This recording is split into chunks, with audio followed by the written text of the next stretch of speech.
நகர வீதிகள் எப்பொழுதும் கூட்டமாக இருந்தன. ஆனால் அவளுக்கு அவை முன்னெப்போதையும் விட வெறுமையாக உணர்ந்தன. அவள் யார், எப்படி அங்கு வந்தாள் என்ற நினைவு இல்லாமல் அன்று காலை எழுந்திருந்தாள். அவள் கையில் இருந்த ஒரே விஷயம், அவள் சட்டைப் பையில் ஒரு தொலைபேசி எண் மற்றும் சாரா என்ற பெயருடன் ஒரு சிறிய குறிப்பு மட்டுமே. அவள் எண்ணை அழைக்க முயன்றாள், ஆனால் அது நேராக குரலஞ்சலுக்கு சென்றது. வேறு வழிகள் ஏதுமின்றி அவள் நடக்க ஆரம்பித்தாள், ஏதாவது தன் நினைவைத் தூண்டும் என்ற நம்பிக்கையில்.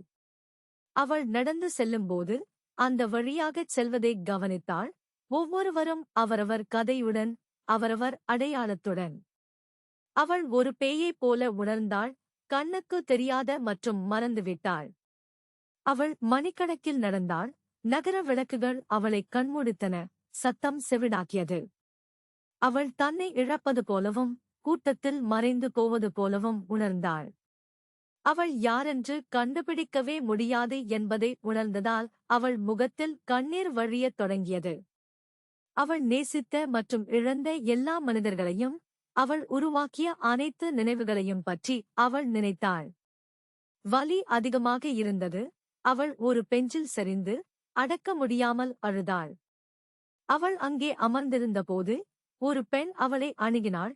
அவள் முகத்தில் கவலை பொறிக்கப்பட்டு, நீ என் மகள், நான் பல ஆண்டுகளாக உன்னைத் தேடிக் கொண்டிருக்கிறேன்.